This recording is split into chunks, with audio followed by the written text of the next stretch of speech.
but it will hopefully be very practical and helpful to all of you in your practices.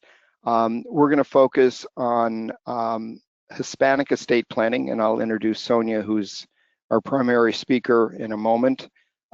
Peak Trust and Interactive Legal are two of our sponsors, and we're going to feature a charity, which I've tried to do on many of my programs momentarily. And I just want to announce that shortly, Shenkman Education will be a new website I'm launching with all my educational material. The handout materials are on the web console. They'll be posted to Shenkman Education, to Interactive Legal's website, and to Peak Trust Company's website after the program. And if you have any problem, email me, let me know. We do not give formal CLE or CPE credits. Teresa, why don't you talk to us about Interactive Legal? I will. Thank you, Marty. As always, Interactive Legal is pleased to sponsor today's presentation. Marty always has great topics. And again, we're pleased to be here, and we'll have the recording and handouts on our website as well. Interactive Legal provides automated document assembly systems with a brain trust of authors and advisors behind the language in our documents, including Marty. And we also provide estate planning and elder law education. If you go to interactivelegal.com, you can view our upcoming programs, including our fall estate planning tax academy, which is actually underway right now. You can still register late if you would like to do so. And you can also take a guided tour of the document assembly systems by scheduling a live demo. But I'm really looking forward to this topic, and thanks for including us today, Marty. I'll turn it back over to you. Thanks, our pleasure. Our other sponsor who couldn't join us is Peak Trust Company. I personally have had a trust with Peak since 1998. Then they were Alaska Trust Company. And apropos to our topic today and the charity that we're going to feature in a second, Peak, as one of the smaller, more nimble administrative trust companies, has been absolutely incredible in terms of helping address and being flexible to address the human aspects of planning. They have offices in Nevada and Alaska, and we have worked with them on an ongoing basis on trust administration for some very complex plans, but as I pointed out, also the human element of the planning. Let me take a second to introduce a charity that I want to feature, Tannenbaum. Without getting into any detail, the world to me is a very worrisome place. And one of the reasons it's so worrisome is everybody's angry about something. And a fascinating thing, and this is appropriate to our topic today, and something I've been doing since the 1970s, yes, I'm that old, is learning about other people, whether it be religions, lifestyles, cultures, countries of origin. It's fascinating. It's very hard to hate somebody when you understand them. It's very hard to hold biased, ignorant beliefs when you actually let a little sunlight knowledge in. And one of the organizations that has, and I'm going to let Reverend Fowler explain the mission that is so critical at this point in time, is Tannenbaum. So Reverend Fowler, tell everybody what amazing stuff you do at Tannenbaum and why everybody should want to get involved. And just to be blunt, because he's going to be more politically correct than me, if you have clients that are looking to make an impact on the state of the world, this is an organization to tell them to talk to. Reverend Fowler. Well, thank you so much, Marty. I hardly feel like I have anything to say after such a generous introduction. And to all of your listeners and viewers and those watching the recording, I'm Mark Fowler. I'm the CEO of the Tannenbaum Center for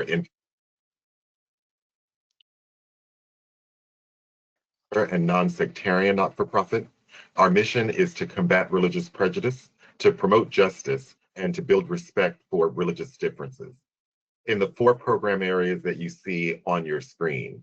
And we do this by working with both individuals and institutions, hopefully transform their policies, their practices, and provide opportunities for people to learn from one another. one of the activities that we often engage in as an introduction is to ask people, what does respect look like? What does it sound like? And what does it feel like? And in that activity, people immediately begin to see that while we all may have a commitment to respect, the way it actually shows up in real time and in real life can be very different. But that becomes the foundation for the ways in which we explore learning with one another and create cultures that allow for the exploration of religious differences and all differences. We work in global workplaces, large not-for-profits, government agencies. We work in education, in school systems with teachers and with students. In healthcare, we provide training and resources for medical providers around the ways in which patients and families want to incorporate their religious and spiritual beliefs in their entire treatment care system. And we also work in the world of peace building, where we identify and support the work of religious actors working in conflict zones around the world. You can find out more information about our organization at tannenbaum.org, and you can also email us at info@tannenbaum.org. I'll add the email to the end. Thank you. Really, really an important cause and does great work. I'm fascinated personally by what's done in the medical profession. So often clients come to me, and when I ask about religious beliefs, nah, not really interested. But I explore it usually with a follow-up question, because my experience has been when somebody's well and any kind of health issues not even on the radar screen, not so worried. When somebody's looking death in the eye and not well or struggling or in pain, their views of their own faith often change dramatically. And another point, and again, this is a niche that Tannenbaum really can help explore and educate for all of us, is I rarely see families, no offense to anybody watching, I rarely see families where everyone's of the same faith. It's often a mixture of different faiths, different beliefs. Even if they're the same religion, there's so many different levels and interpretations. So this is really a vitally important conversation. And I know that you're on a time limit, and I appreciate you jumping on to give us some insight. And I thought it was just very appropriate for the topic that we're doing today. And Teresa, I want to thank you and thank Peak Trust as well. We're going to get started, and we're going to address planning for the Hispanic community. And before we do that, I want to introduce Sonia. Sonia, tell everyone who you are and how wonderful you are. I'll tell them how wonderful you are, but tell everyone who you are. Hi, everyone. I'm Sonia Muñoz Gallagher. I am an estate planning and probate attorney in Florida. I've been an attorney for 21 years, and I'm from Puerto Rico. I immigrated here when I was 8 because my parents divorced. So I learned at a very early age the power of education, the power of family, and the power of a very strong, the strongest warrior I've got in my life, which is mommy. I'm in my 40s and I still call her mommy. That's cultural. God forbid I call her mom. Those are fighting words. And I'm just really grateful to be here today, Marty. I mean, wow, this is an honor. This is a real honor. As an attorney and as a Hispanic, thank you for allowing this. So let me and Reverend Fowler, just stick around for 30 seconds. I just want to give some context for me to why I'm doing this program. In the 70s, I went on a program called World Campus Afloat. It's now called Semester at Sea, that travels around the world. And it was a fascinating approach to life and forever changed my life. Before you would go to a country, they would fly to the prior port professors that spoke English from that country and lectures on board about the history, the culture, the religion, everything about the country you're going to, so that when you got to the country and you had homework assignments, which they gave us, it wasn't reading a textbook, it was going to a temple, it was going to a historic site and relating everything back. And it really changed my perspective on the world and life. And as early as the 80s, I started writing in my first book. And I remember having a tangle with the major New York publisher where they didn't want me to have appendices on Islamic estate planning and gay and lesbian estate planning. The LGBTQ moniker didn't exist back then. And in the early 90s, I did a series of articles for the New Jersey Law Journal on different faiths. And it was a fascinating experience. And I didn't just read about something.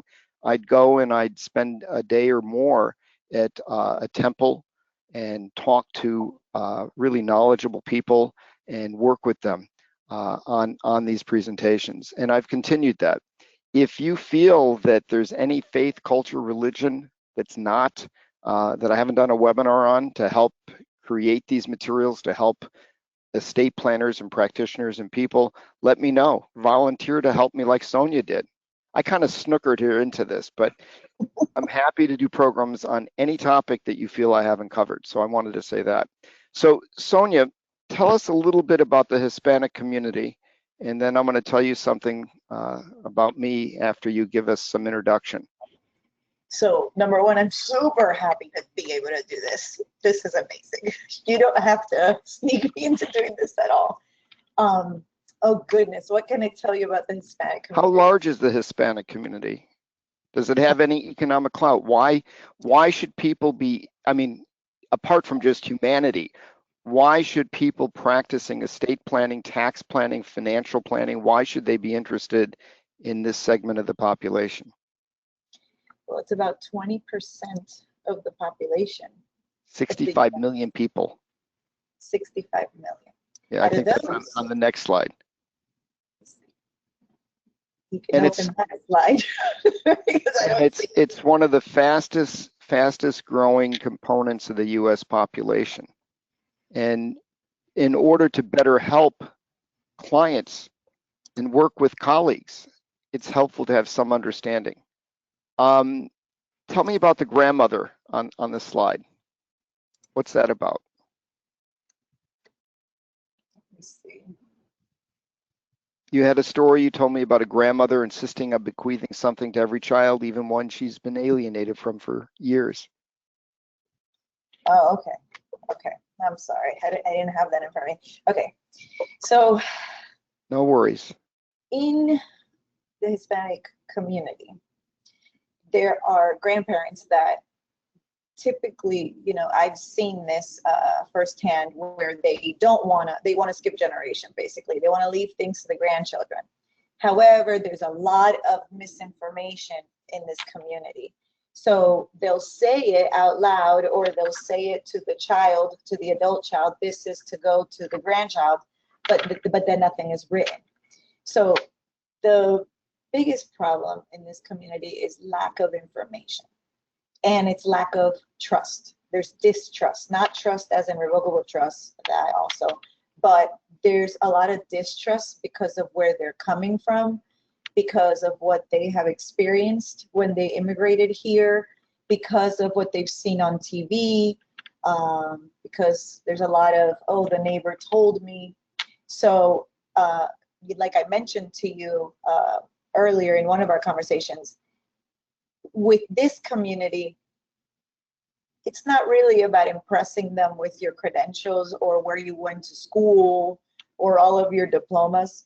It's more about connecting with them on a human level, respecting them, like what you spoke about earlier with the Reverend, respecting their idiosyncrasy, their family. So it's more human. There's a big human element as opposed to just the drafting and the tax implications. Sonia, let me ask you a question. And we're certainly not going to get into anything political about what's going on in the world today, but the distrust that you feel many Hispanic clients have, if I was understanding correctly, and maybe I wasn't, relates back not just to their experience in the US, but to their experience in their home countries before they came here, or their parents or grandparents' experience in their home countries where banks and government institutions were not trustworthy, banks would fail. Why don't you just elaborate a bit on that? And we'll come back to this in a few slides ahead where we talk about assets, so you don't have to get into that now. But you mentioned mistrust, and I think it'd be helpful for people that aren't there to understand a little deeper what that means. Right, what they're coming from. So there's a lot of countries in Latin America where political officials are not, just the political climate is not stable. And the people, come here for stability, for a better life, for the American dream. So they come here knowing assuming that it's better under that assumption, but then they're vulnerable. They're vulnerable to specific people, to notaries is one of them. They're vulnerable to, a lot of people that just, are predators to new immigrants in this country. And because they come with that mentality that the government is not really trustworthy in their country, or attorneys are not trustworthy, or simply that the system is different, because that's another thing. Aside from not trusting the people in power, it's also that the system is different. And I'll give you examples on that. Then you've got kind of an uphill battle to go through, because you have to really educate them while identifying and relating to them. So when I work with Hispanics, I tend to speak in Spanish or Spanglish, or both, because, to the grandparents, I speak to them in Spanish. I explain every single word that they're, when I draft, I give them two versions, English and Spanish. So it's a little bit of extra work. And I know this is flat fee, but I love working with my community and I believe in empowering them. So it's worth it. But then the adult daughter, that is typically the right hand, we'll talk about that, the family dynamics, that one's going to speak in, Spanglish. So it's different because they're coming from a different government with a different system and a different trust and mentality. So you have to get past that, explain to them that the United States is much more stable and that there are specific legal tools here to protect them, whether they are legally here as a legal immigrant or illegally here, because that's another thing that comes into play with this community. A lot of people assume that because they are visa holders, or because their visa expired, or because their green card was revoked, or because they may have a deportation order in action right now, that they cannot have a trust, that they cannot have a durable power of attorney, that they cannot have a pre-need guardianship assigned for their children. So that's another aspect of working with the Hispanic community that I educate a lot actively on, because anyone that has a house, can lose their home if they're deported or if they have to voluntarily leave, and the HOA fees, just keep racking up, and then they lose their home to the HOA.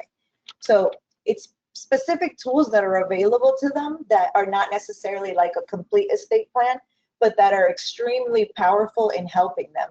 And of course, a pre-need guardianship designation is phenomenal for people that have minors, and maybe those are US citizens. So things like that. One of the things I think we should talk about is how diverse the community is, because to talk about a Hispanic community as a monolith isn't right. Maybe you can comment, and on the slide, it just indicates the diversity of countries of origin. Maybe just comment on that. There is such a difference in cultures that are Hispanic. We're all Hispanic. So like, for example, for me, I'm Puerto Rican. People ask me, are you Arabic? People ask me, are you Brazilian? People ask me, Venezuelan, Colombian. They don't really guess Puerto Rico until I start talking in Spanish, and then my Puerto Rican sing-song comes out, and then they know immediately. So in Puerto Rico, there's a mix of African, Taino, and Spaniard.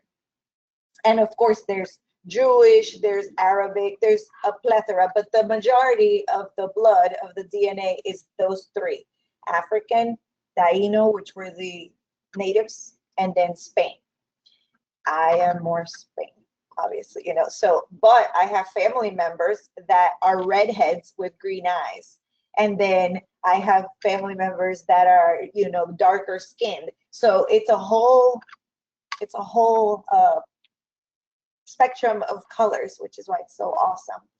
And then Puerto Rico has a very different history to, let's say, Venezuela. You know, Puerto Rico is a commonwealth of the United States. So I am a US citizen just because I was born. Just because I was born. I did not have to get a green card. I did not have to apply for citizenship. I was born, boom, I'm a US citizen. A lot of people, believe it or not, don't know that. So this is really important to know. Puerto Rico is a US commonwealth. For example, Venezuela is not. So Venezuela has a very different history. Puerto Ricans that come here would have a very different mindset about having a trust as opposed to a Venezuelan. And the reason why I mentioned Venezuela is because I work with a lot of Venezuelans, because I had an immigration law firm many moons ago. I've been an attorney for 21 years, so a few years back. So I have Venezuelan probates right now, where I have to explain to them, no, it's not that I'm gonna go drive to an office and take the death certificate like it is over there. So the systems are also different. Puerto Rico is very similar because it's US federal government that is in Puerto Rico, but it's also Napoleonic code law in Puerto Rico from Spain. So imagine doing a probate in Puerto Rico. That can be real fun. And I actually work with a lot of probate attorneys in Puerto Rico because the Puerto Rican, for example, has property here. Like I've got one right now that there's a house in Tampa, and the older gentleman is 90 years old and he's a medical doctor and he's in Puerto Rico. So there's a lot of, I love working with this community because of the international aspect, and I'm able to educate them. It's not just filling out forms, and you know, it's so much more complex, and there's a lot of players involved because the family's always involved. There's typically a couple of people that are emailing and asking. Obviously the client is asking me to copy everybody. That's one thing that us as attorneys have to always keep in mind, getting the authorization, because with this community, that's a big one. They want the right-hand child to be on top of everything along with them. So as you can see, I'm sorry. You have to be very careful of issues of procurement of the child bringing you in. You have to be careful of issues of waiving the attorney-client privilege. You have to be careful to get authorization from the client for who you communicate with. And those things can be different than representing other clients, and you need to be alert to it, because if that's what makes the client comfortable, it's fine. Just make sure they understand the consequence and that you document that it's okay to do. I'm going to tell you something you don't know, Sonia. One of my daughter-in-laws is half Colombian. Her father is Colombian. And she is always, and I didn't know this until recently, identified herself as Hispanic on every form that she's ever filled out since she's a little girl. And I'm amazed that after so many decades in the country, her father won't celebrate Thanksgiving. Because Thanksgiving is an American holiday. It's not a Colombian holiday. I celebrate it because Puerto Rico celebrates Puerto Rican holidays and American holidays. I'm happy to celebrate almost anything. Make a party, I'll come. Yeah, basically. All us estate planners are party guys.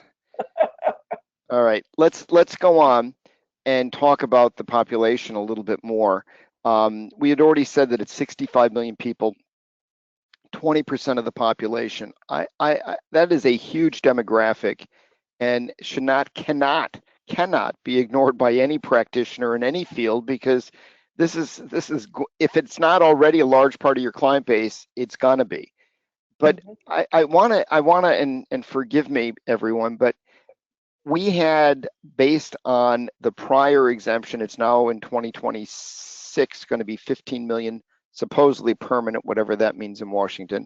But there were about 1,500 estate tax returns that had an estate tax due under the old law. And I've seen estimates that that could drop down to 12 or 1,300 a year, 1,200 estates that pay an estate tax. Yet look at the attention and the brain power put on estate tax planning, and I'm not negating it, it's what I do for a living, but compare 1,200 people filing an estate tax return, decedents, with an estate tax each year to 65 million people of Hispanic descent. We need to refocus a little bit of our efforts on some of these human aspects of planning because it's just so fundamental. Sonia, the comment on, I guess, the 2 points on the slide, the very young age of the population and what that may mean to planning, and the economic clout of the community. Well, they're definitely going to be the decision makers, and we don't really know what jobs they're going to have because AI is here. So, you know, it's hard to even know whether these people are going to own homes, or it's difficult. You know, there are things that are the human aspect of things, not the tax stuff, but like just the human. Like, we don't know whether they're going to have as many children as my generation, for example. I'm a Generation X, I think it is. I don't know, 1979. Doesn't matter. You know, But so it seems to be a very young community. yes, and they are. I mean, from what I am gathering from my clients, the younger ones are staying home, and the houses are becoming multi-generational homes, and that's huge with the Hispanic community. So we can talk about that. We can talk about a house where abuela and abuelo are there, grandma and grandpa, and then mom and dad that are that sandwich, that nice little sandwich that, oh my goodness, I'm in, and it's really a busy life, a busy time in life. And then you've got the little ones. The little ones, you know, are minors, but then you've got mom and dad, mommy and papi that are older. And then we've got the Hispanic culture aspects. Some things are difficult to speak about. For example, death and getting older. Some Hispanics think that speaking about it will make it happen. So I have to be very proactive and say, look, I'm still alive. I mean, I talk about this every day, still here. A health directive would do your child a lot of good because it can help her help you. So there's a lot of educating and using psychology so that I always focus on the unity of the family, keeping the legacy of union going. So instead of, I kind of reframe basically, instead of the older aging parent thinking, oh, I'm gonna lose control over my own body. Okay, no, you're not. This is to allow your daughter, which is because it's typically the eldest daughter, even if it's a middle child, doesn't matter. The daughter's the one that is expected. It's like an unspoken thing, sometimes spoken, sometimes very spoken, very bluntly. That adult is going to be the one that, you know, needs the HIPAA release, needs to take the aging parent to the hospital, to the doctor, communicate between hospitals, etc. So the health directives would give that adult child a very powerful tool to help that adult. So, and then when I frame it that way, that they have the power to make the decision themselves, but it's just so that she can help you, then they're more willing. Then they get it, they understand, because it's about preserving their dignity. And I frame it that way too. Your daughter loves you. There's no way that your daughter would do something against you. It's to preserve and to protect your voice, what you want. So that's one thing. And then speaking about death, some take it very personal when you approach them about it. Oh, I haven't even died and you just want my money. I don't know if that's just Hispanic. I think that's global. Like, you tell me. It's global. Yeah, that's global. I haven't even died. You're already, you know. So we've had some family meetings where we have spoken, and I've kind of mediated and explained. And I have guides. I have free guides in English and in Spanish on my website that I give to people so that they understand what the probate system is in Florida and how tedious it is and how it can lead to litigation and how you don't want that because you've been protecting the sanctity of the union of your children for decades. So this is a way that you can do it when you're no longer there, so that they don't end up in court. Because I've seen some doozies where siblings go at it over furniture, let alone big amounts of money. Because That's universal too. Oh, that I'm sure, yeah. I've seen a lot of that. Every color, every. Yes, and it's sometimes about the most minute, a sofa, because grandma sat on the sofa. It's an emotional attachment. And then you've got the sibling rivalry that comes to surface. You know, you were always the favorite one. That's not fair, etc. Because there's just so much pain over the mourning process. So these are things that, you know, I tell the adult, the matriarch, I'm the patriarch, and I explain, you know, you've been since they were little. No, don't fight when I'm not here. You're going to have each other. Because my mom told us that, because I'm one of three. And yeah, we brawled. I mean, we were kids. So she would tell us, you guys, when I'm not here, you have each other and you always stay together. So, you know, you teach that too through webinars, through meetings with them, through social media, videos, guides, in-person seminars that I do. I try to educate as much as possible. So I'm constantly presenting. And Sonia, let me go back to a topic you mentioned. It's not maybe in order, but I think it's worthwhile. Multi-generational houses. So I had a client recently, and there were 3 siblings that owned homes, and they each owned separate homes. And what the goal was is they wanted to protect those homes. 2 of the siblings didn't have children, 1 had children. So the idea was that each sibling wanted to be assured of living in their home for the rest of their life. And then on the death of each of the siblings, they wanted the 1 set of children to inherit all the homes, and the homes that would no longer be lived in would be rentals that they wanted to keep in the family for future generations. So you had 3 siblings, only 1 set of kids, multi-generational. And some of the issues that came up were, and this particular family was all in New Jersey, where they had an inheritance tax. And some of the people that they viewed as family, in air quotes, because I'm not sure of the relationship, would have triggered a New Jersey inheritance tax. And another issue was, it's almost like the title to the different properties. First of all, no one had a clue who owned what. And when I finally got copies of the deeds, because I had to see it because they had no understanding, it was like was thrown into a mixing machine, a mixing bowl, because it was completely random, with 2 siblings owning a house that the other sibling lived in, and the house she lived in, she didn't own anything in. And I actually came up with what I thought was a creative solution, but the complexity was, I don't think they believed the disaster they were facing, both legally because title was so screwed up.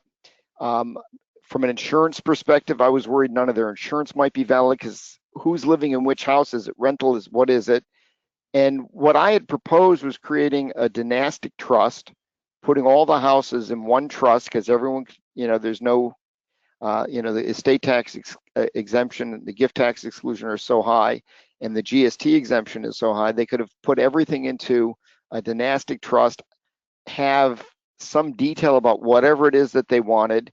I probably would have had, if they would have let me, an LLC owning each of the properties, or at least one LLC, just because I like to do that. But it could have even been directly by the trust, and had a dynastic trust that listed everyone's right to live everywhere, and the children ultimately getting the property, and by the way, them protecting it in case one of the kids gets divorced or sick or has a problem. But the solution, I guess the first question for you to comment on is, I don't think that's an uncommon situation, but it's not one that everyone sees all the time. And the solution I thought was kind of creative, and it was a little bit of an off-label application of a dynastic pot trust or sprinkle trust for lots of beneficiaries. We tend, when we go to conferences and hear about a dynastic trust, we think of GST planning and people with a lot of wealth, and we think of, historic traditional family structures. This was none of the above, but some slight adaptation of common planning tools for a different purpose sounded to me like it really addressed these kind of issues. How common is that, and anything you want to say on that? Very common. Very, very common. So in Miami, to sell a house, I work with a lot of real estate attorneys because of this. And, to be a real estate agent, it's easier, right? And back when the real estate market was booming, everybody was a real estate agent. So now it's not that way, but, there were a lot of real estate agents making a ton of money in South Florida. And what you would see on the titles was, oh my goodness. And they would bring the contract to the closing table. And there was no way that was going to be sold that day. And I mean, until now, I still work with real estate attorneys that bring me titles that don't even have the person that's sitting on the closing table on that deed. And the real estate agent doesn't know. And then some of these real estate attorneys don't know either. So then they just send it to me and ask me, okay, what do you do? Just like do something, draft something, because they don't understand estate planning. So I work very closely with real estate attorneys. And in Miami, that's super common. And I think it's because in other countries, they don't remember the government. There might not even be an equivalent to the state or the State Department or whatever the recording office. The county recording office. Right. There's nothing like that in that country, or there is, but it doesn't matter, so then you just kind of keep the government out of the house and keep your children in there. And you see it really often. You see houses where, there's multiple generations that continue living in there. And now the roof is collapsing, so they need to take out a HELOC or they need to get some benefit program or anything like that. But then when they call a real estate attorney to get the deed, because of course they don't know where to get the deed, they're not on that deed. And there's no will, there's no trust, there's nothing. There's just, oh, mommy left me the house or papi left me the house. Right. I think what practitioners have to do is, even if the client says, I own this home that I'm living in, get a copy of the deed. A title rundown is very inexpensive to get from a title company, and sort it out. And when the particular client is telling you where they want the home to go when they pass, it may not just be, my home, the kids are going to sell it, they'll split the money, there's nothing to think about. It can be, for many clients, very different. So you need to creatively address by starting with, what are the facts, what is it that they want, and then how do you connect it? And you may find different applications of trusts, LLCs, dynastic trusts, etc., may be necessary to craft something that gets them where they want to go. Let's move on, because we still have a lot of material to cover. On the next slide, we have a statistic that's pretty significant, and I think it's important for you to comment on. 82% of Hispanics do not have a will or rev trust. They don't have an estate plan. Why so low? I think it's just the lack of trust and the lack of knowledge. Because remember, a lot of countries don't even have probate court. So they don't know why you would need a trust. So education is really critical. I think there's just no information. Estate planning has been like a guarded, like gate kept, you look a certain way, you're a certain age, and you're a certain SES, and that's for wealthy and millionaires. That's for the rich. That's for the rich people. And what is SES? socioeconomic status, Oh, so I think it's just lack of information. But with social media, social media has its negatives, definitely. I'm a mom of a teenager. Yes, I can see, and myself, I can see the risk of social media. But the good thing is that it has democratized information. You don't have to have the right connections now, or be part of the golf club to know what an estate plan is, to know why you should have a trust. You just get on TikTok or Instagram or YouTube, and you're able to learn about these things for free, as long as you have internet, obviously. So that's the great part. Sometimes the information's even accurate. Sometimes, not too often. Sometimes it's accurate. What do you know? Exactly. Sonia, let's shift gears. And this is something you said was very important for the Hispanic community generally. And look, we understand in what we're doing that we're making generalizations, but sometimes you need to make generalizations to understand a community and some of the focus. But I think from the data that we've seen and from your personal comments, as a general statement, the Hispanic community tends to be far more Christian and far more religious than perhaps the population as a whole. Although younger people in the community are tending to move away from faith. Maybe comment on that generally and how important it is, and any thoughts you want to share. Thank you for mentioning that. This is a generalization, and I hope that I am representing my culture and my community as accurately and well as possible, because I only want to make my community proud.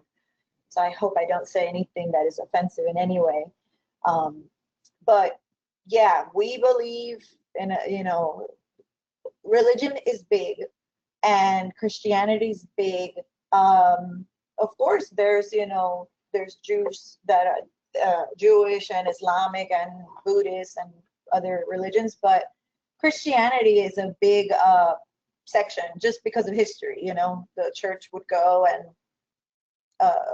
convert, and make schools and help the poor.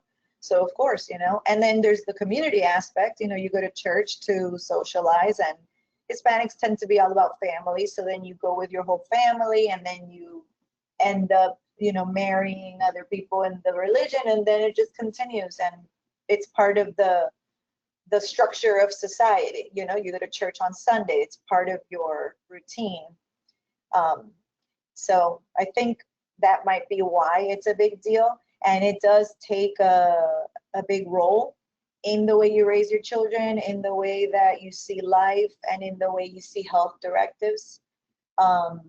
That's very important, because religious implications for any faith, but certainly for Christians as well, is something that should be reflected in healthcare documents. And you have to be very careful, because so many of the standard forms, even forms lawyers use as standard forms, are violative of religious beliefs and customs. So you have to be very careful. I think one of the reasons to be aware of this topic is that statistics suggest that a large percentage of the Hispanic population is religious, and that religion is almost generally Christian. And for many clients, my experience is that most practitioners don't feel that they should raise a discussion about religion unless the client brings it up, and then they can respond to it. I'm not sure that's the right answer, because the clients, especially given some of the background comments that Sonia has made, may not understand that their religious faith can affect their estate planning documents. And if the client says, no, I'm atheist, I don't care, that's fine, but you asked. And I think it's important to ask, which may be different than how practitioners handle other clients. Right. I mean, this is an example, because I have a 100-year-old grandfather, and I go with mommy to the hospital to take abuelo. And they let us know that the protocol of hospitals, and I think it's all hospitals, is that they resuscitate the person. When you are 100 and you're thin and your little bones are delicate, that is a very aggressive thing to them. So you have to talk to people about things like that are uncomfortable, and maybe they don't want to be resuscitated because they believe that is God's way. They shouldn't have a machine that jolts them back to life because that's their time.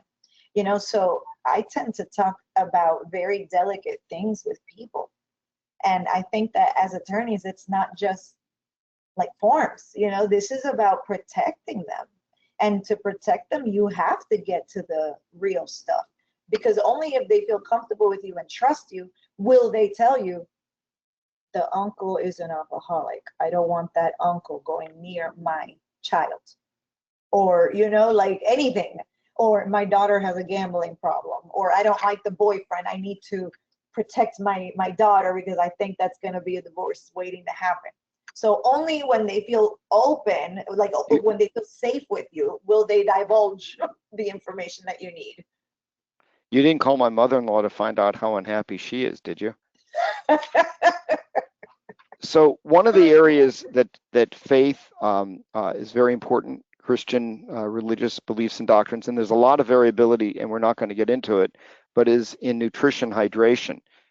Many people view Christian religious doctrine as saying you can't starve somebody, but there are differences. You know, there's a difference between feeding somebody in a normal fashion to some versus having a medical procedure in an operating room under anesthesia to insert a peg to feed somebody directly into the stomach. But those are important questions to have. I'm going to skip through the religious stuff because we have a lot of other topics that we want to cover in the time that we have.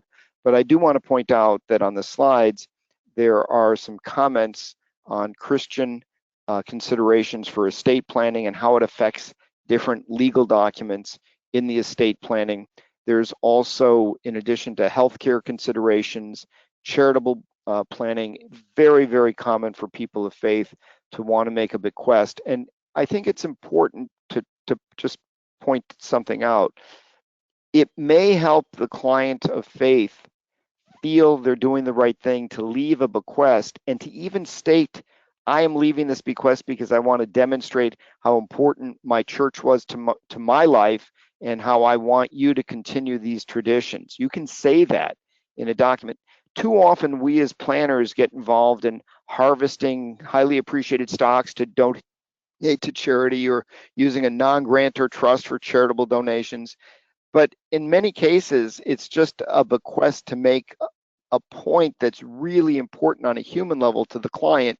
And if you have 60+% of Hispanics Christian and of faith, this could be something that they want to do as well. So charitable planning can be very, very important, and there's some biblical background and other things like that. Sonia, let's change gears and talk about some family and financial considerations. So for example, and I'm going to let you talk for a minute about the type of assets and how the background of many in the Hispanic community and the countries they come from have affected the types of assets they prefer and why. Okay. So I see a lot of business owners. Immigrants tend to come to the US, and a lot of them are professionals in their country, but because they need a new license over here, or they need to go back to school, or just because of language, they're not able to get the licensure. So they start businesses. Entrepreneurs, there's a huge entrepreneurial population in the Hispanic community, and there are no business succession plans. So this is a huge problem that needs to be addressed, because they're willing to sacrifice their life for their children. They're willing to move out of their country. They're willing to start businesses and devote their life to it. But then the business ends up dying with them because they don't have the correct legal planning for it. So that's one thing that they tend to really focus on. The other is real estate. South Florida is primarily, I don't know what the actual percent is, but South Florida has an enormous amount of Hispanic residents. And there's a lot of real estate that is owned by foreign nationals, basically. Immigrants that have come from Latin America, immigrants that have fled their country and put their money into real estate because they know that real estate is a safe asset that they can't lose, or that it's less likely to be lost. So real estate is a big one. I don't know that they trust the stock as much as Americans, because they might not have a good relationship with the stock, with the market coming from their country, or it just may not be a thing for them. But I do know that real estate is huge, and entrepreneurship, because even housekeeping, you know, you can get yourself a mop of room and start a business. And then if you do things right, you can grow your business, or you can be a good cook, or you can be a great caregiver and you start a childcare business. And then you keep that going, and now you've got several daycares, and now you want to leave that for your children, or you assume you're going to leave it to your children, but you don't have a business succession plan. So then the company dies with you, or the spouse ends up killing it, you know, because the spouse of your child gets involved and destroys it. Just minor things Sonia, that happen with business. why do you feel it's so common? I'm just trying to understand why formal succession planning you feel is dealt with less, and what do lawyers and other advisors do to address that? I think it's just lack of knowledge. You'd be amazed at how many people run businesses without even, oh my goodness, an operating agreement. I have a dental client, I have a dental business who is our dentist, like the family dentist. I love them dearly. When I was having like a cleaning, I started talking about what I do for a living. I've been going there for like 15 years now. And we were just talking randomly because, oh, I know, because their family is so amazingly united, and they all work together, and it's just phenomenal. So I was asking the mom, who is a dentist, what's the secret? Please, I'm gonna take notes. And she said, God. That was her number one, God. And number two, to buy everybody the same gift so that there was no jealousy. But there's God again, you know, God's the number one. So after talking for like half an hour, they told me, okay, I need to hire you. We need to get this done. Then I start the hire, you know, after we hire them, I start looking, and there's not even an operating agreement. there's a lot of money there. There's not an operating agreement. There's nothing. There's nothing. There's no will. There's no trust. Certainly not a buy-sell agreement. There's a partnership. You know, the spouses are both dentists. The child, one of the children, is a dentist. So then I have to explain how, you know, it's the type of business like a law firm in Florida that has to be run and owned by a licensed professional in that field. I know that with law, it's becoming different in other states, but in Florida, as of today, you still have to be a licensed attorney to own and run a law firm. So that's just an example. And these are educated people. You know, these are two educated people that have had and run a dental clinic for decades. So imagine people that are not as educated. There's a big need for information. And So you find that common, that the formality of the succession planning, yes, is not addressed. So that's certainly something practitioners should try to be aware of. And from what you're saying, it sounds like education is probably the first step. You had mentioned, and I don't know how common it is, we didn't really talk about that aspect of many people in the community sending money back to family overseas, caring for family members, whether here or overseas. How does that affect planning? Well, okay, so the person is overseas, so that's a whole other law.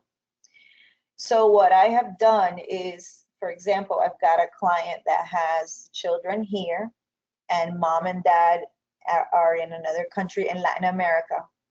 So they have included in the trust, and they, you know, and I stated to the trustee that mom and dad are to have a certain amount of money every month. And then she actually has an account that is set out specifically for mom and dad. And then they just send it through one of these places that send money.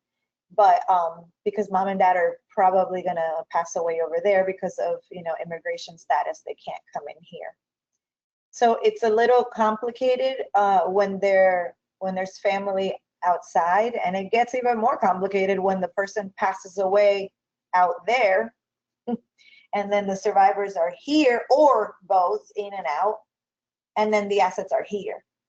Because then that involves probate. That involves probate here with remote online notaries to be able to notarize the petitions while the people are, like, I've got one in Germany right now, another one in Venezuela. And luckily, you know, I use remote online notaries and we're able to get it done. But those are a lot more time consuming for them and for me. I still have one open. And then just to open the designatory account, that's a pain because they need the ITIN number. They don't have a social security number. So that's a whole thing, which is currently pending. And I'm not sure what's happening with the IRS if the website's even up right now. So Let me make a couple of general planning comments. What Sonia has painted a picture of is that it's very common to have multi-generational families, people that may have more diverse gifting patterns than the typical one that practitioner sees. Typically, you'll see a parent giving to a child, maybe a grandchild, but here you may have a child giving to a parent, you may have a child giving to aunts and uncles, and even cousins. We've seen it all. So a couple of comments very quickly on this slide of how that may affect planning. First, you may want to look at, if the client's comfortable, life insurance to backstop some of these financial commitments. So if there is a business or real estate that's going to go one way or for certain heirs, but they've been supporting other heirs, you may want to use insurance to provide the liquidity. Another point, the gift provisions, the standard approach will not work if people are having as intended beneficiaries, donees, a broader class of people. You have to make sure that the class of beneficiaries is clearly indicated. And one of the things that I've seen happen is there may be a certain aunt and uncle that is being helped, but not every aunt and uncle. So you have to be careful how you draft this stuff because you want to make sure that whatever the particular client wants, like this aunt, but not the other one, you want to clarify it so there's no ambiguity and you certainly don't want fights later. Another concept, and I'll give you the traditional use of it, just like I talked about a dynasty trust owning multiple homes so that everyone could have a home to live in and avoid inheritance tax and fights in terms of probate and pass it on to the people they want. Here's another slight variation. The standard planning for a traditional, and they don't exist that often, but a traditional family is, let's say mom and dad set up a trust under their wills, under the revocable trust for when the second of them dies, we have a pot trust, a sprinkle trust, one trust for all the children, so that while the children, until the youngest child is say 18 or 21, all the money's in one pot. This way, if a child has a particular need, they can get more or less, whatever's appropriate. And then once the kids are 21, you divide up the money equally by child. It's a very common technique. So you have a pot or sprinkle trust. When the youngest child turns 21, then it breaks up into separate trusts for each child. But consider the family where they're supporting elderly parents, an aunt and uncle, a cousin.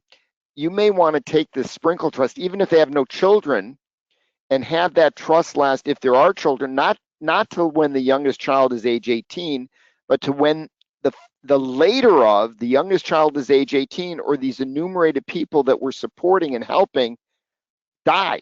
So it may go on longer, and then you break it up to the children.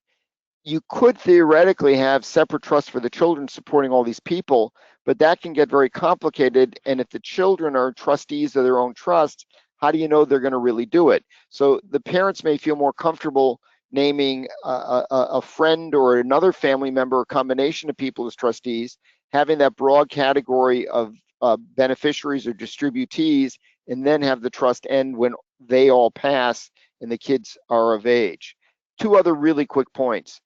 If clients have meaningful wealth and they're supporting family members, and apparently from everything that Sonia has been saying, in the Hispanic community, it's much more common to have close-knit large families where people are supporting. If the wage earner, the breadwinner, is earning money and paying a high tax, it may be advantageous to set up a non-grantor trust that can sprinkle income to these lower bracket people. If they're getting help financially, it means they're not in a high bracket tax-wise, or they wouldn't be getting help. So a non-grantor trust could be a perfect planning tool to save income tax each year, instead of the breadwinner, if you will, paying tax at 37 plus 3.8% on some of their earnings plus state tax. If it trust owns some of the passive assets and distributes the income out, you can sprinkle it to the people in the lowest bracket. Another and final concept, and I'll be quick, is upstream basis planning. So if I create a trust and I have an elderly aunt that I'm supporting as a beneficiary, if I also gave her a general power of appointment, we're not going to get into the details, just the concept, on her death, those assets in the trust that I created are included in her estate. They get a tax basis step up, and I eliminate all the inherent capital gain. When you have families where there are low income, low net worth family members that are getting ongoing support, that's a perfect relationship for doing upstream basis planning. So what I've tried to do with these quick comments is talk about some of the drafting and tax planning that the family, the common family traits that and characteristics that Sonia's painted can lead to. So there's a lot of valuable planning ideas that we can do for lots and lots of these people. Sonia, let's change gears a little bit further, but staying on family. You talk about reframing a lot of the estate planning conversations, because family is so incredibly important. And you talked about how family units can be different, and we can talk about perhaps how extended the families are. Maybe you should comment on that. Oh, well, I mean, you can definitely have, for example, I see their cousins. You can have a house where, you know, mom and dad are in their 70s, let's say, and then there's two siblings living there with their children. So, you know, it's a lot of people in there. And the house is owned by mom and dad. And they assume that the children are going to get it. But then now those two, let's say those two daughters were single, they were divorced. So they were coming back home to live with mom and dad. But then now they're married, and now they're going to fight over the house, you know, because, and one of them assumes that it's hers because she lived there longer, or because she paid the roof, or because she took care of mom. You know, there's just so many things that happen, and that's not just Hispanic. That can be anybody. That can be avoided. I've seen, if you ask me for the single most common scenario where there have been fights, it's over where there's a large home. A lot of times it's been like a duplex, 2-family home, and I've seen a lot of 4-family homes, and everyone's fighting who gets it, who gets to live there. Often one of the family members, whether it's a kid or another relative, is living there, won't move out. They can't sell the house. It just, but Yep. you can solve and avoid all those issues with a proper plan once you start with who really owns title, what is it that the family wants, and it may be more complex and legally formal to have the trust arrangements that can accomplish it, but the cost and the animosity created by fights over a home are just incredible, because it's not like fighting over money. It's worse. You're living there. Yes, it'll destroy the family. Mm-hmm. And in Florida, you can have what's called a ladybird deed, an enhanced life estate deed. So there's simple ways to do this that are not even necessarily a full estate plan. So, you know, I speak about that to the Hispanic community as well, because a lot of people don't know that, and it's only available in certain states, Florida being one of them. Can you define a ladybird deed, because we don't have it where I practice? So a ladybird deed is basically, every time I hear the word, I think of Ladybird Johnson. So it's an enhanced life estate deed, and it does not in any way take away any control or power over the owner. It just allows the current owner to give the title once they pass away. So that way it bypasses probate. And then it just, I mean, the individual that's the remainder person, or the remainder man basically, has to just file the death certificate and make a quitclaim deed. And then once that's recorded, then it becomes the individuals, the survivor, the remainder man. That can be a problem when there's more than one sibling, or you know, on the title, or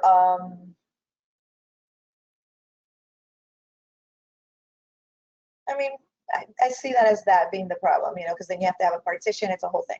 But for designating it to just one child, it's a way, a much more cost-effective legal tool than a complete trust.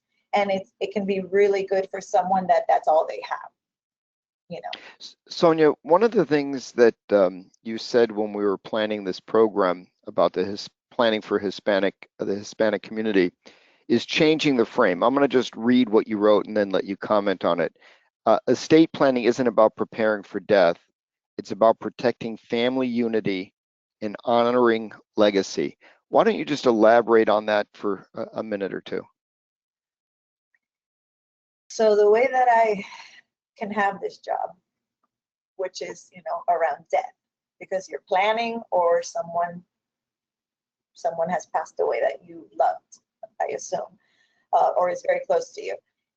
The way that I can have this job, to be honest, and keep my own mental health, is that I see it as protecting the family unity, which is sacred, protecting it from potential probate, which can be a very risky activity for that unity. Aside from it being costly, aside from it being tedious, stressful, it is a risk to the union that the parents have worked their whole life for those children that are now typically their adults. So I focus around that. I refrain from thinking about death to keeping the legacy going of the importance of family for the Hispanic community and for any client. I mean, really, that's how I speak to my clients, because they've been giving, you know, like I'm a mom of, I have a little one, an 8-year-old. So, you know, I read bedtime stories. And in a lot of the bedtime stories or stories I come up with, it's all about teaching them values and teaching my little one, Gianluca, you and Gianna are going to be together forever. Gianna's the 14-year-old. When mommy and papi are not here, you're going to protect each other. You're always going to have each other's backs. And like me, there's a lot of parents that's what we teach them. Family is everything. You want to always have each other's back. And when mom and dad are not here anymore, a trust is something that you can leave to help that. So that way it's not just like spoken with words like, oh yeah, I love the family. You know, they're going to be together and friends forever. But this is acting on it.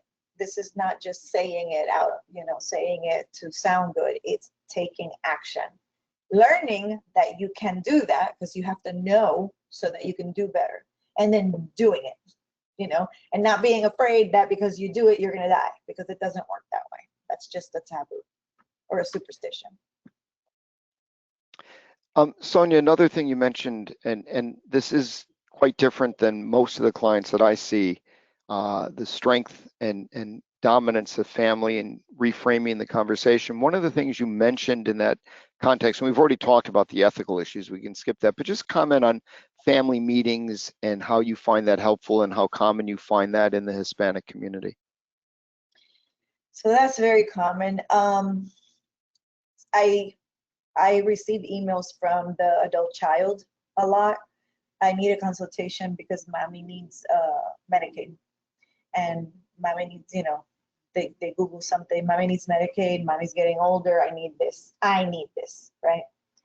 So I have to email them back. That says a lot. The child's Yeah. not saying mom needs it, I need it. They're so identifying. And this is not a kid trying to squeeze the money out of the parent. No. They care so deeply about the parent that I need it. Yes, exactly, right, exactly. I literally have a case like this right now. The adult son is taking care of the mom, and they're actually wanting to pre-plan, which is wonderful, wonderful, so much better than emergency planning. And he called me, and I told him, okay, well, you're not the client, you know, like I gave him a very general explanation of how Medicaid works and what we can do and what's available. And then I told him, let's do a consultation with mommy, with your mommy. And this is a man that is in his early 60s that, you know, refers to his mom as mommy. So that's totally cultural. And we had the consultation, and I asked the client, is it okay if I have, if so-and-so is present? And she said, oh, yes, actually, I want him present, and I want the other son to be present because they take turns, and I want everybody on the same page. Okay, no problem.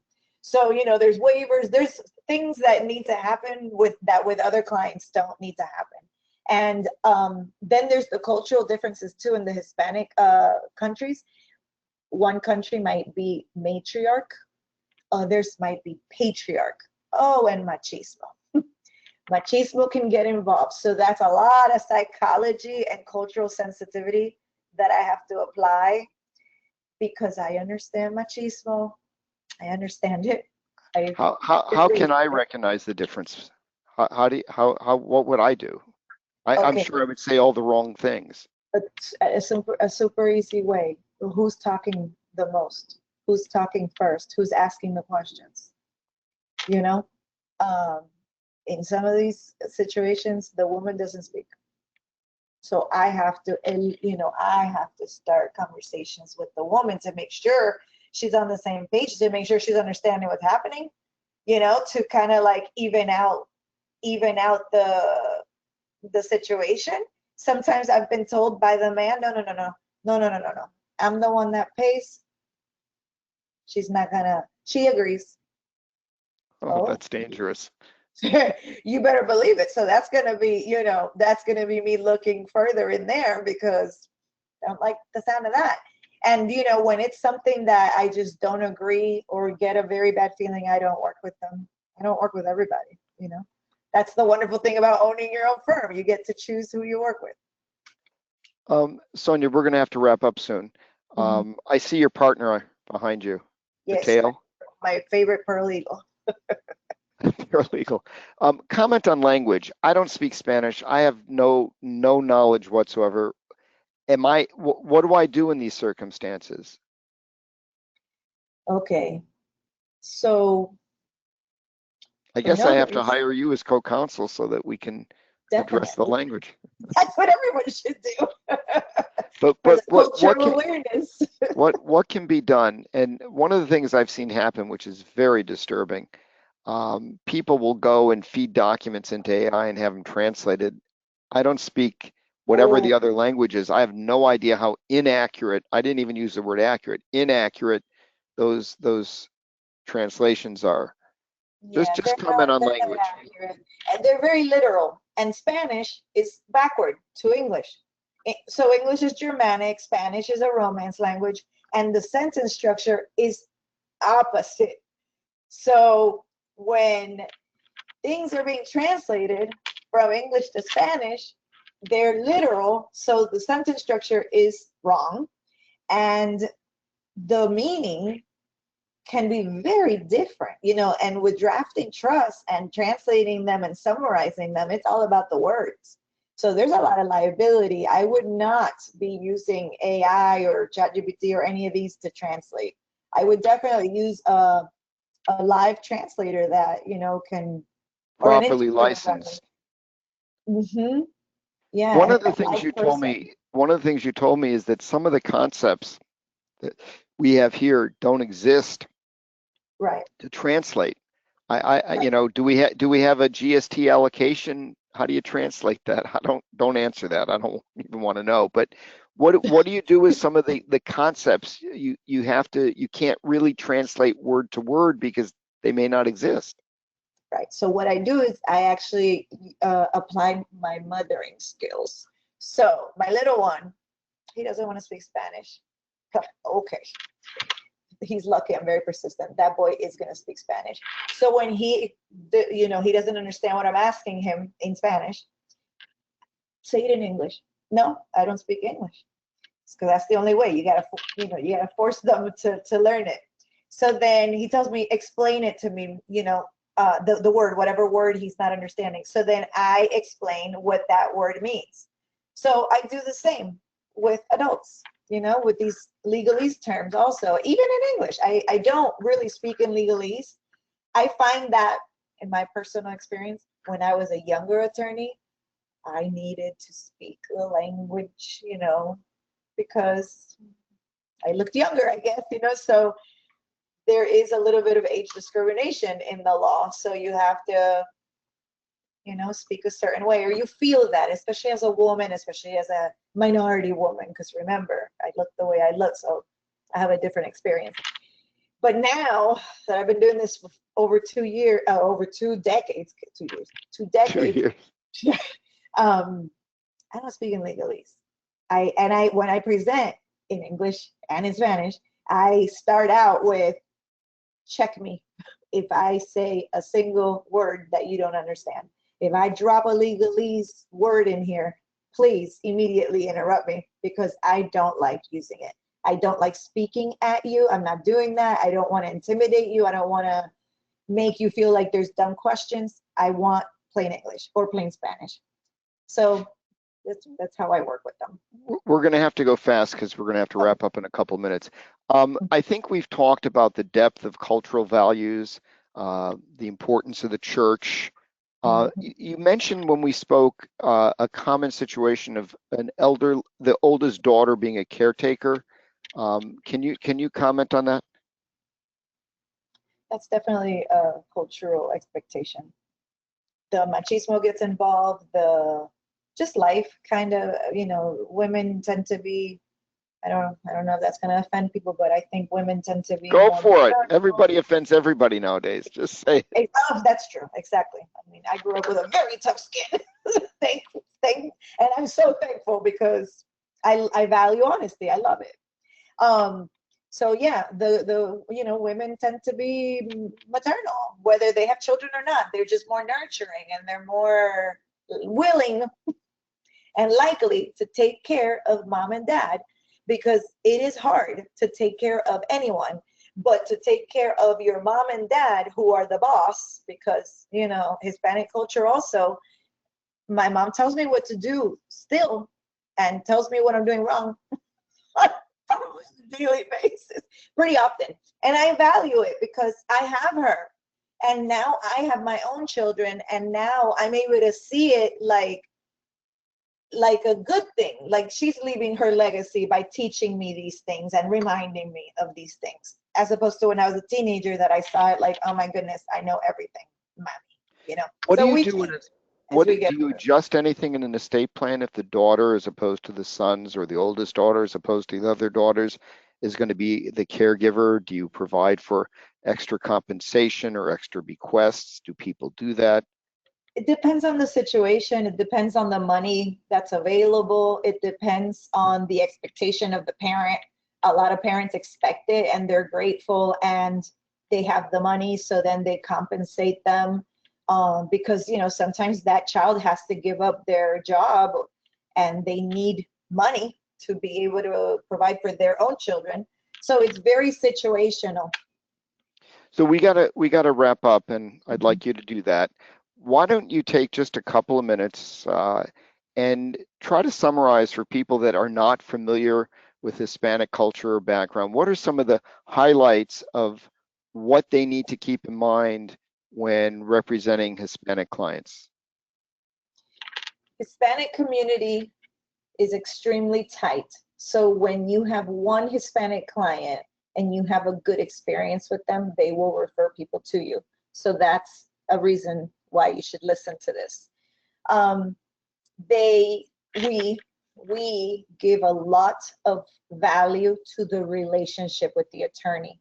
You have to be a trusted advisor. not a form filler, not a face on a bench, not a face on a commercial. Well, that does have some value, but they have to have relatability. They have to identify with you. So it's a lot of educating, it's a lot of communication, it's a lot of speaking in their language, whether that's you or someone in your staff that can help you. Spanglish also, a lot of us like Spanglish. And there's a lot of business owners in the Hispanic community. We're very hardworking, and a lot of us have immigrated. So we come with the experience, remember, of not knowing that a trust even exists or why we would need it, or a business succession plan, or a deed for that matter, because we assume that the business is going to pass on to our children, that's just, common sense because the children are working there, or that the house is going to be for the child that is living there. And they don't understand that there's even probate in this country, because in a lot of countries there's no probate system. So a lot of communication, a lot of compassion, obviously, because we all need compassion, especially in this field. And educating yourself, just the fact that you are watching this, I thank you as a Hispanic and as an attorney and as a woman, because it means that you care. So, and I'm really happy to have been chosen and been able to do this. So thank you everyone for joining. Hopefully, I know this is not technical, but I think very important.